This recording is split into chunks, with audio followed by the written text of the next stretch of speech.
You reach a moment in your life when you look at yourself in the mirror and realize that you are carrying a weight you never agreed to carry.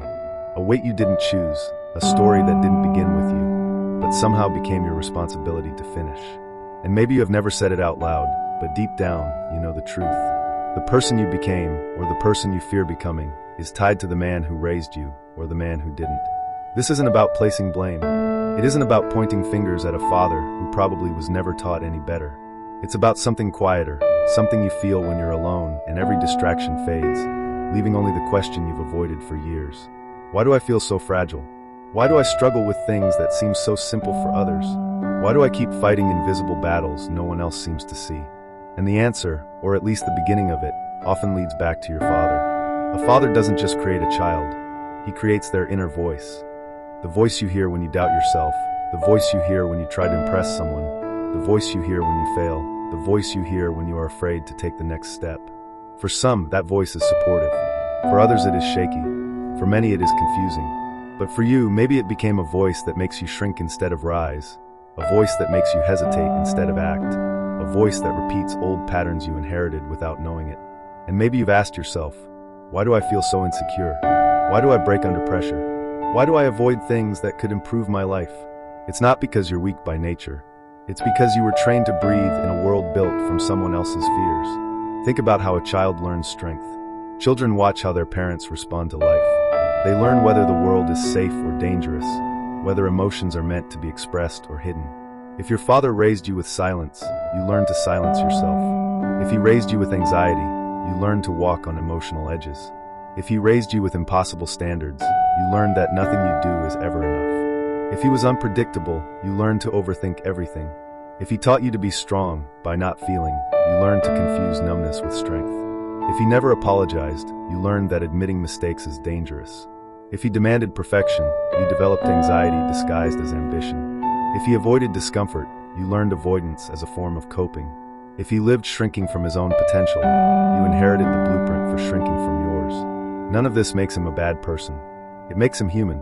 But it also means you grew up defending yourself from things you should have never had to defend yourself from. And maybe that's why you feel weak now.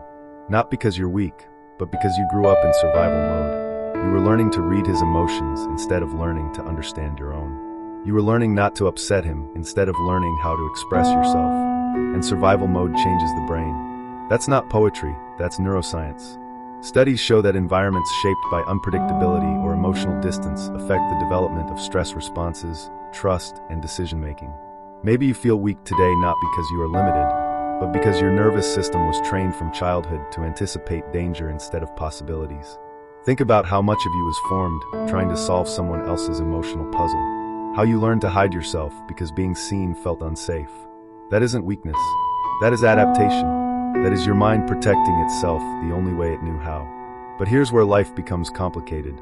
What protected you in the past becomes the very thing that limits you as an adult. You learned emotional freezing as a child, and now you call it indecision. You learned to doubt yourself early, and now you call it humility. You learned to avoid conflict, and now you call it peace. You learned to rely on no one, and now you call it strength. You learned to expect little, and now you call it realism. You learned to stay small, and now you call it personality. What if you aren't choosing these things? What if these things were chosen for you? Because here is the truth you've probably never said out loud. Your relationship with your father became the blueprint for how you relate to yourself. If your father never supported your dreams, you learned not to trust your own. If your father rarely expressed pride, you learned to chase validation instead of fulfillment. If your father didn't know how to handle emotion, you learned to suppress your own until it became too heavy to carry. If your father carried unresolved fears, you inherited their emotional echoes. And maybe what you call weakness is really self-protection. But let me tell you something important. You don't have to continue the story you were handed. A father imprints a child not through lessons, but through presence, through tone, through behavior, through the way he responds when life becomes difficult, through the parts of him he never healed.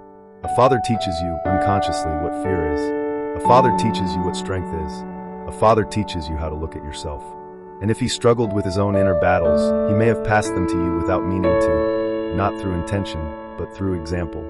Maybe you grew up believing that emotional restraint is strength. That silence is maturity. That never needing help is independence. That sacrifice is love. That exhaustion is normal. That your worth must be proven, not felt. But look how much of that has collapsed under you. Look how tired you are. Look how disconnected you feel from yourself. Look how hard you fight inner battles no one sees. Look how much you doubt every decision you make. Look how you replay conversations for hours. Look how uncomfortable you feel when someone praises you. Look how guilty you feel when you rest. Look how impossible it is to say what you truly feel. Look how numb you've become to things that should bring joy. This isn't weakness, this is emotional conditioning. People rarely talk about this because no one wants to admit that the person who shaped them the most also created invisible battles they carried into adulthood. But healing begins with honesty, and honesty begins here. You did not become this way on your own. You learned your habits, your defenses, your reactions, your fears, your hesitations, your expectations, your emotional patterns, your definitions of strength and weakness. They were taught to you subtly, quietly, consistently by the environment you grew up in. And when people tell you to just be confident, they don't realize you were raised in an environment where confidence felt like danger, where being too bold, too honest, too expressive, too emotional, too independent could create tension or judgment. But here is the part no one told you. You can rewrite the emotional blueprint you were given. Just because you inherited patterns doesn't mean you are trapped in repeating them. Just because you were shaped by someone else's limitations doesn't mean you cannot rise beyond them. Just because your father didn't show you a certain kind of strength doesn't mean you cannot learn it yourself. And this is where your story begins to change. Because eventually life gives you two options. Continue being shaped by the past, or reshape yourself in the present. And the moment you become aware of these patterns, the moment something inside you says, wait, maybe this is not who I really am, that is the beginning of strength. The very fact that you're questioning your emotional inheritance means you've already taken the first step your father, perhaps, never knew how to take. That is not weakness. That is evolution. But before you can rebuild yourself, you must face something difficult, something most people avoid their entire lives. You must see your father not just as a father, but as a person with fears, a person with doubts, a person shaped by his own childhood, a person who maybe never received the emotional tools he needed, a person who survived instead of thrived, a person who loved you in the only way he knew how, even if that way left you feeling unseen, a person who might have carried burdens he never had words for. Understanding this doesn't excuse anything, but it explains everything. And when you understand the origin of your patterns, you stop feeling defective and start feeling aware. Awareness is the first form of freedom. Awareness is how you begin rewriting your story. Awareness is how you stop fighting battles that were never yours to carry. And once you start that process, something changes. A quiet strength begins to form. Not the strength your father modeled, but a new kind of strength. A strength built from self-understanding. A strength built from awareness. A strength that grows not from pretending to be invulnerable, but from understanding what made you vulnerable in the first place. Because once you begin seeing your father as a human being rather than an unchangeable figure, something inside you softens, not in a way that makes you weak, but in a way that makes you honest. You start to realize that the version of him you grew up with wasn't the full version. It was the version shaped by his own childhood, his own history, his own fears he never named. Maybe he never learned how to express himself gently. Maybe he didn't know how to apologize. Maybe he never received patience, so he didn't know how to offer it. Maybe he never saw vulnerability modeled, so he avoided his own emotions. Maybe he misunderstood what strength was. Maybe he confused control with protection. Maybe he believed silence meant safety, because that is what he was taught. And these pieces of him became pieces of you. But here comes the turning point. Once you understand the origin of your patterns, you gain the power to challenge them. You begin noticing moments when you act out of habit, not truth. You begin catching yourself in emotional reactions that no longer belong to you. You begin realizing that your inner critic is not your voice. It is the echo of someone who never learned how to speak kindly to himself. And that realization is the beginning of maturity. Because growing up is not just about paying bills or being independent. Growing up is the slow, sometimes painful process of separating your identity from your upbringing. It is learning to examine the emotional rules you inherited and asking, does this still serve me? It is discovering that strength doesn't come from repeating old patterns. It comes from breaking them. And maybe that's where you've been stuck for years.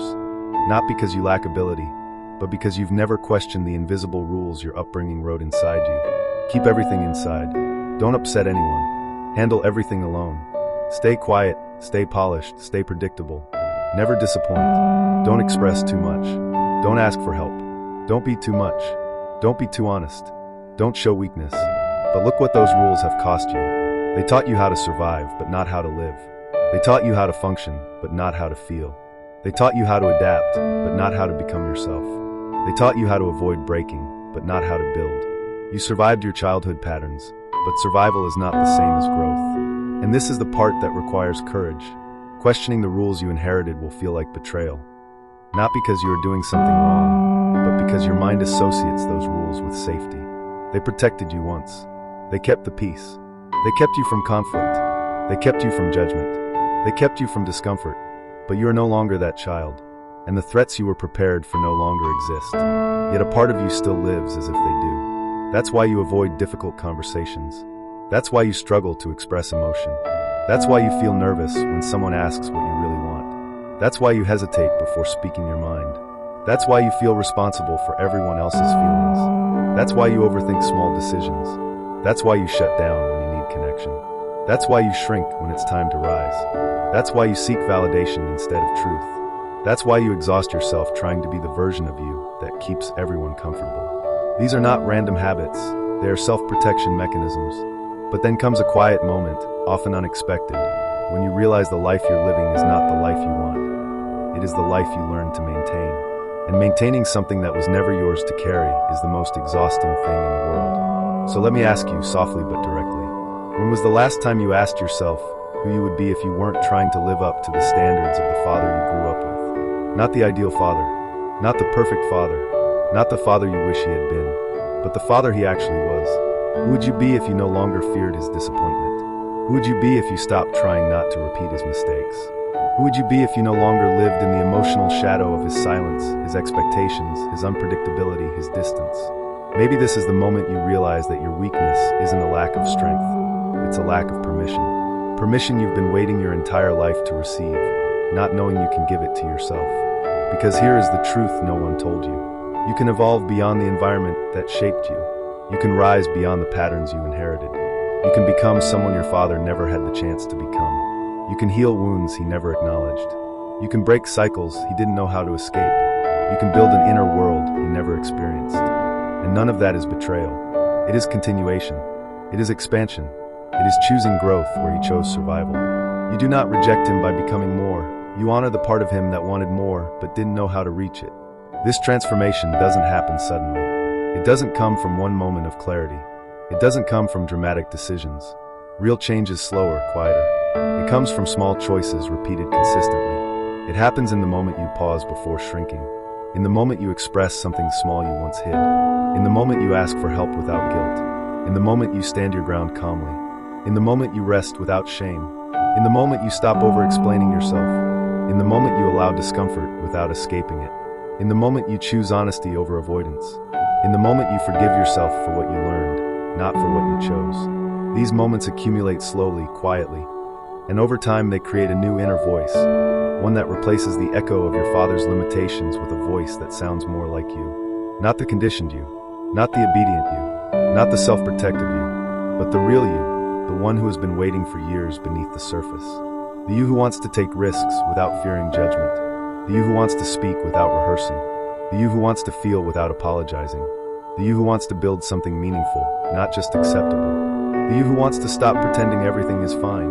The you who wants to break free from inherited expectations. The you who wants to live with purpose, not compliance. And maybe that version of you feels distant. Maybe it feels unreachable. Maybe you don't know where to begin. But every transformation begins with one realization. You are not responsible for the emotional burdens your father carried. You are only responsible for what you choose to carry forward. Your father shaped your strength, yes, but he also shaped your fears, your silence, your insecurities, the parts of you that feel unreachable. But now you have something he didn't. Awareness. Awareness is the first doorway to change. And once you walk through it, something remarkable happens. You realize you don't become weaker by facing your past. You become stronger by understanding it. Because real strength is not the absence of emotion. Real strength is recognizing your patterns without judging yourself for them. Real strength is seeing your father clearly, his best and his worst, without letting either define your future. Real strength is choosing growth even when it feels unfamiliar. Because that unfamiliar feeling is how you know you are becoming someone new. And maybe one day, when you look back, you will realize something powerful. The thing you once called fragility was actually the beginning of your transformation. It was the sign that something inside you needed more guidance, more understanding, more safety, and freedom.